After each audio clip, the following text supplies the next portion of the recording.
মধ্যপ্রাচ্যে ইরান ইসরায়েলের সর্বাত্মক যুদ্ধের মধ্য দিয়েই শুরু হলো তৃতীয় বিশ্বযুদ্ধ। আমাদের হাতে এসেছে গুরুত্বপূর্ণ আপডেট আন্তর্জাতিক সংবাদ। শুরুতেই থাকছে খামেনিকে হত্যার ইসরায়েলি পরিকল্পনা আটকে দিয়েছিলেন ট্রাম্প। এবারে জানিয়ে দিব ইসরায়েলে ইরান ইয়েমেনের একযোগে ক্ষেপণাস্ত্র হামলা। আরও জানাবো ইরানের ক্ষেপণাস্ত্র হামলায় ইসরায়েলে প্রাণহানি বেড়ে 17। এবারে জানিয়ে দিব ইরান ইসরায়েলের দ্বন্দ্বে বেড়ে গেল তেলের দাম। আরও জানাবো ইরানকে পারমাণবিক অস্ত্র অর্জন করতে দেবে না জার্মানি। সর্বশেষ জানিয়ে দিব ইসরায়েলের পারমাণবিক সক্ষমতা নিয়ে বিশ্বকে সতর্ক থাকার আহ্বান পাকিস্তানের প্রতিরক্ষা মন্ত্রীর। এতক্ষণ শুনছিলেন আপডেট আন্তর্জাতিক সংবাদের শিরোনাম, এবারে বিস্তারিত। তবে তার আগে অনুরোধ রইল ভিডিওটিতে একটি লাইক এবং কমেন্ট করে জানিয়ে দিন ভিডিও সম্পর্কে আপনার মূল্যবান মতামত। আরও জানিয়ে দিন ভিডিওটি কোথা থেকে দেখছেন বা কোন জেলা থেকে দেখছেন। খামেনিকে হত্যার ইসরায়েলি পরিকল্পনা আটকে দিয়েছিলেন ট্রাম্প। ইরানের সর্বোচ্চ নেতা আয়াতুল্লাহ আলী খামেনিকে হত্যার ইসরায়েলের পরিকল্পনা অনেকদিন আগেই আটকে দিয়েছিলেন যুক্তরাষ্ট্রের প্রেসিডেন্ট ডোনাল্ড ট্রাম্প। দুজন মার্কিন কর্মকর্তা বার্তা সংস্থা রয়টার্সকে তথ্য জানিয়েছেন। ইসরায়েল গত শুক্রবার ভোর রাতে হামলা করে দেশটির সশস্ত্র বাহিনীর শীর্ষ পদের প্রায় সব কর্মকর্তাকে হত্যা করে। এছাড়া ইসরায়েলি হামলায় খামেনির একজন উপদেষ্টাও নিহত হন। মার্কিন প্রশাসনের একজন ঊর্ধ্বতন কর্মকর্তা বলেন, ইরানিরা কি এখন পর্যন্ত কোনো আমেরিকানকে হত্যা করছে? না, যতক্ষণ না তারা এটা করছেন ততক্ষণ আমরা কোনো রাজনৈতিক নেতৃত্বকে আক্রমণের কথা ভাবছিও না। এদিকে গতকাল রোববার ফক্স নিউজকে সাক্ষাৎকার দেন ইসরায়েলের প্রধানমন্ত্রী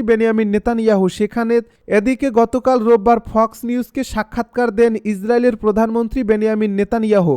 সেখানে তাকে খামেনিকে হত্যার পরিকল্পনার বিষয়ে রয়টার্সের প্রতিবেদনের বিষয়ে জানতে প্রশ্ন করলে নেতানিয়াহু বলেন, কখনো আলাপই হয়নি।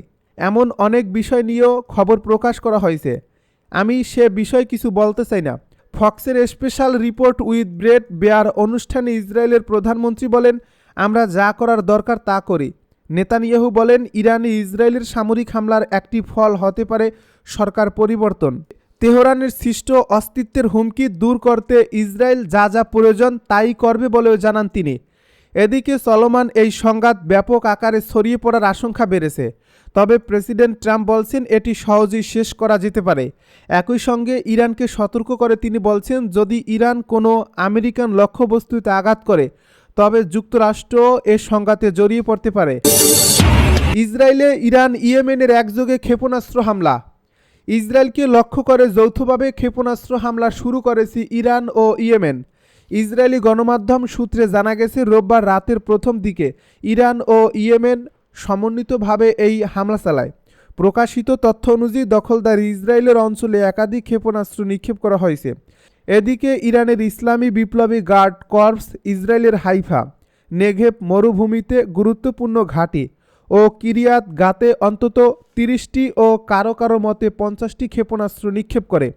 এই হামলায় সামরিক ও অর্থনৈতিক স্থাপনাগুলোতে বড় ধরনের ক্ষতি হয় এবং হাইফার অনেক এলাকায় অগ্নিকাণ্ড ও বিদ্যুৎ বিচ্ছিন্নতা দেখা যায়। ইরান বলছে, ইসরায়েল বিনা উস্কানিতে তাদের সার্বভৌম ভূখণ্ডে হামলা চালায়। এর জবাবে শুক্রবার গভীর রাতে ট্রু প্রমিস 3 অভিযানটি শুরু হয়। ইরানের ক্ষেপণাস্ত্র হামলায় ইসরায়েলে প্রাণহানি বেড়ে 17। ইরান থেকে ছোড়া সর্বশেষ ক্ষেপণাস্ত্র হামলায় ইসরায়েলের মধ্য ও উপকূলীয় এলাকায় 3 জন নিহত হয়েছেন। এ খবরটি নিশ্চিত করছে ইসরায়েলের জাতীয় জরুরি সেবা সংস্থা মাগেন ডেভিড এডম। এই হামলায় ইসরায়েলের কিছু আবাসিক ভবন ক্ষতিগ্রস্ত হয়েছে। এমডিএ জানায়, তারা 4টি স্থান থেকে আহত বহু মানুষকে হাসপাতালে নিয়েছে। শুক্রবার থেকে শুরু হওয়া ইসরায়েল ইরান ক্ষেপণাস্ত্র পাল্টাপাল্টি হামলায় ইসরায়েলে মোট মৃত্যুর সংখ্যা বেড়ে দাঁড়ালো 17 জন। অন্যদিকে ইরানের সরকারি মিডিয়ার বরাতে দেশটির স্বাস্থ্য মন্ত্রণালয় জানায়, এখন পর্যন্ত ইরানে 224 জন নিহত এবং 1277 জন হাসপাতালে আহত অবস্থায় ভর্তি আছে।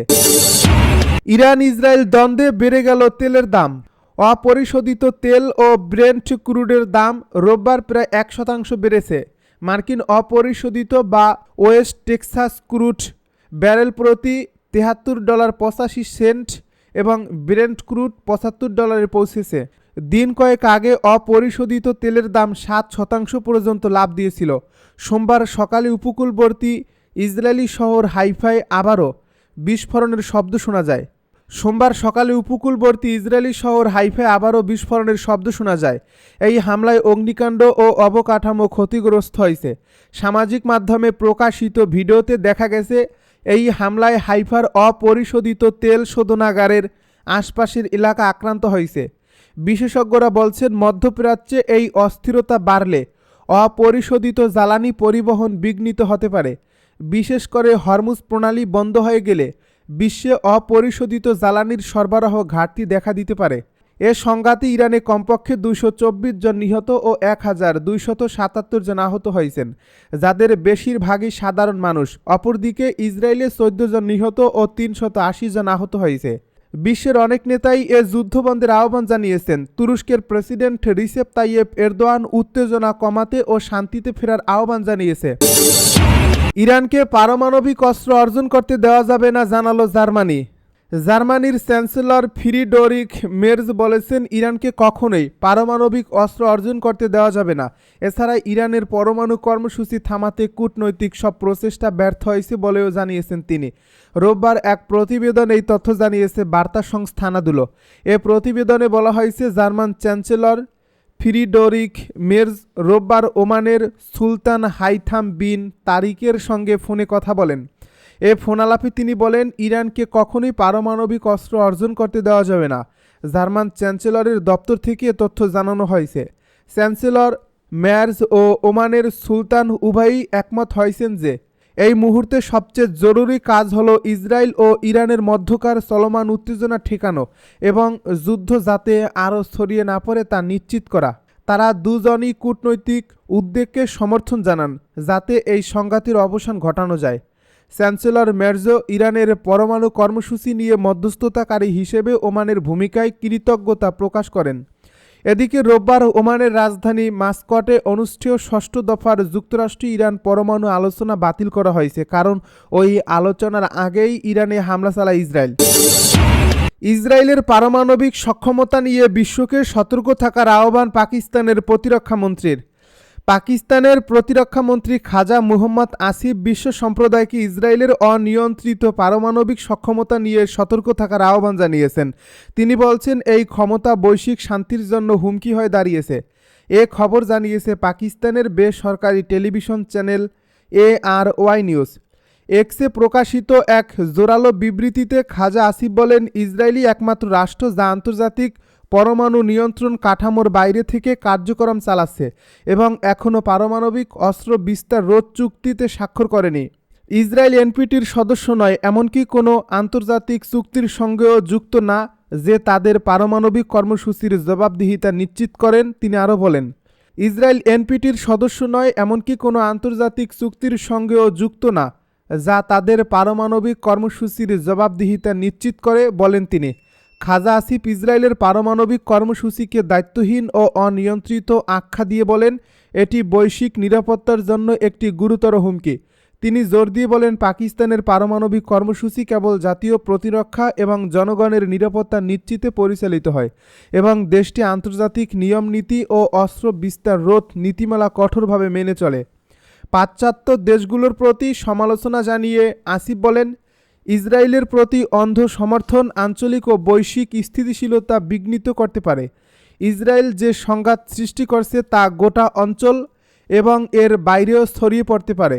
পশ্চিমা বিশ্বের পক্ষপাতমূলক সমর্থন এক বিপর্যয়কর পরিণতি ডেকে আনতে পারে, সতর্ক করেন তিনি। তিনি আরও বলেন, বিশ্ব সম্প্রদায়কে এখনই ইসরায়েলের কর্মকাণ্ড নিয়ে কার্যকর ব্যবস্থা নেওয়া উচিত।